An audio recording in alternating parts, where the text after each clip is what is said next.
It's new bike day.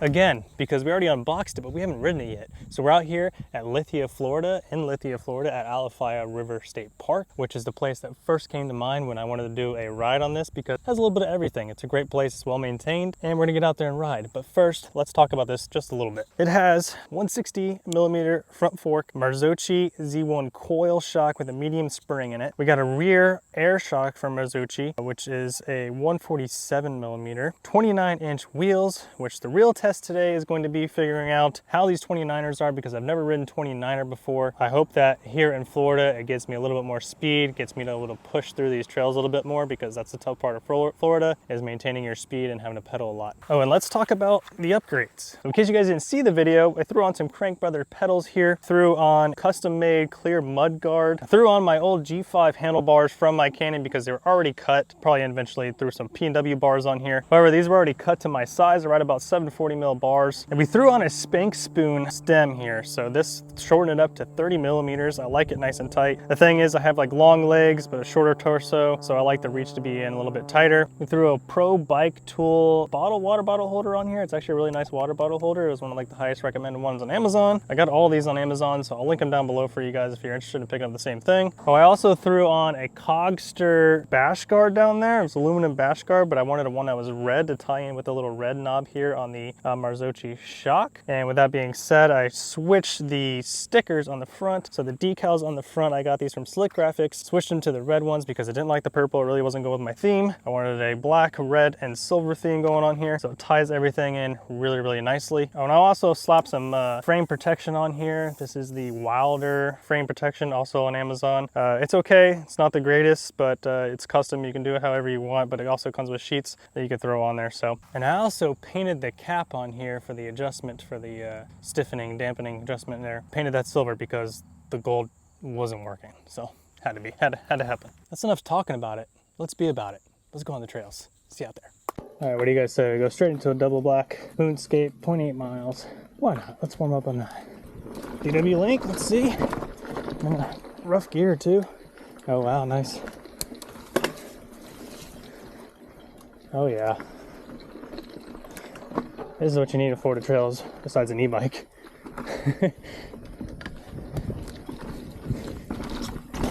All right, we're feeling good. Up this one. Oh my God. Dude, it just, it launches you, man. They're not lying when they talk about it like that. DW Link pushes you up, man. This Moonscape, like from here, this drop looks insane, right? But it's really not bad. I like that they put a couple different rock pop-offs here. Ooh, the landing's a little rough. We did have that storm come through here, so they got a lot of rain, so that's what happened. What do you say? We just send it right into it? Let's go. Still hot as balls here in Florida. Woo! Okay. Yeah. God, this thing, I noticed when I was riding around in like the parking lot and stuff, it's clunky. Like, I don't know what it is, but man, it just doesn't sound good at all. Do it again, yes. We need to do that again. Let's just do that a couple times. Good warm up.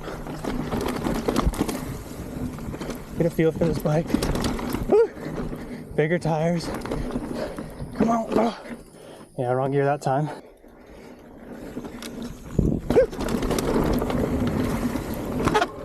Oh my God, what is that? What are we hitting?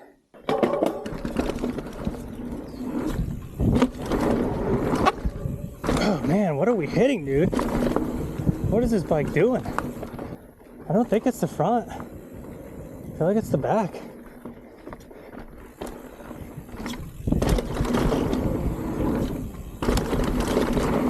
Woo! Now that is fun. But what is that ridiculous noise?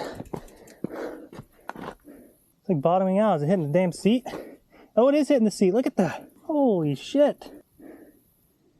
What? All right, let's do this section again. This is a lot of fun.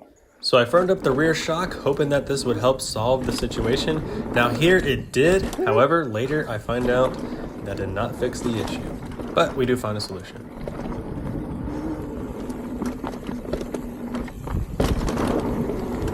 Woo! Yeah, bud. Okay, we didn't bottom out that time.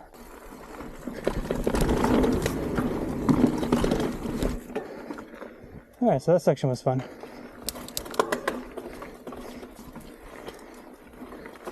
Climb up, down.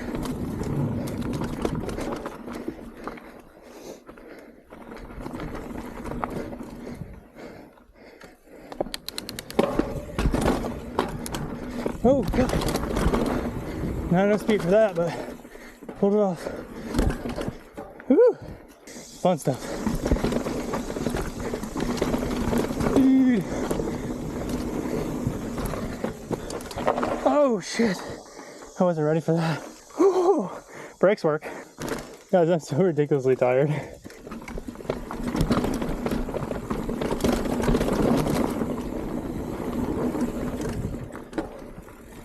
Woo! Yeah. Yeah. That was sick.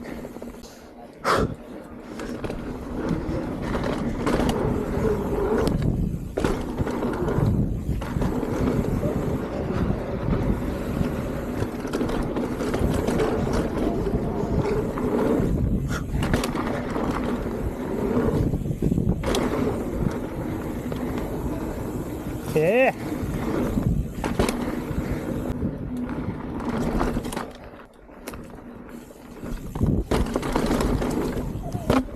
Oh God, the seat, dude. That's so bad.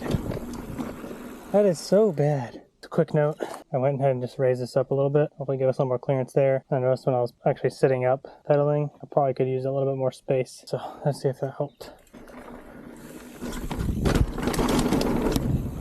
There we go. Yep. You clear it, you don't bottom out.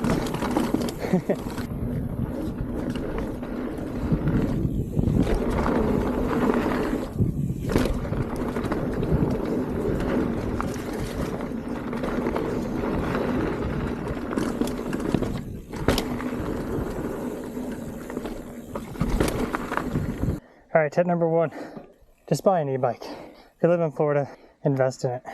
The e-bikes are everywhere, and they're just plowing through things, having a great time. I'm freaking miserable. All right, but let's talk about the bike. Bike is good. Pros, 29ers, roll faster. They go over the bumps a lot easier. That is all true. It feels really planted in the turns. So that I think it's something to do with the weight. So the weight is good for the turn and the downhill. Get up a lot of speed pretty easily. Now that's also a negative. The biggest negative of the thing is the weight. You feel it. My arms are more tired. I can't really wheelie this thing yet. Can't manually. It's so much more difficult for me to do that. But tires are good. That's the guys. Super grippy. Didn't lose traction at all. Really like them. Yeah, I mean, it's a good bike. If you're used to aluminum frame, a heavy frame, you'll be fine. I was spoiled. A couple of reasons. One, the Canyon is light. Once I made it tubeless, I'm around like 30, 31 pounds. It's a super light bike, really easy to maneuver. I just wish I had the 29ers on it. So that being said, if you can afford or save your pennies for the carbon Ripmo, I think that's gonna be a really, really good choice. And that's wish I could afford it, but that's the problem. We can't all afford e-bikes, we can't all afford carbon bikes. So we're left with this, which is not bad. It's gonna work. I rode really good on the trails today. I didn't, but the heat really got to me today. It made it really hard for me. Florida is just a constant pedaling. It's just constant pedaling. All right, so this is not the video that I was planning to have. Honestly, I had a really, really rough day. It was miserably hot and I was just not feeling good. The bike had a couple issues. Now, these are issues that I have since resolved. I did raise the seat up and that did fix the issue with the tire rub. I'm not longer getting any tire rub. And the creaking that I had, you probably heard some creaking in the beginning of this video, it does go away. It feels like everything just needs to kind of settle in place. It's a brand new bike. That's something I'm getting used to. Also, the weight, 36 pounds versus the 30-pound Canyon that I was coming from is a big difference. So getting used to that weight was another change too. So it's a new bike. I'm excited to take it on more adventures. I hope you guys stay tuned for those and hope to bring you some better videos on this Ripmo in the future. Thanks for watching, guys. I'll see you in the next one. Peace.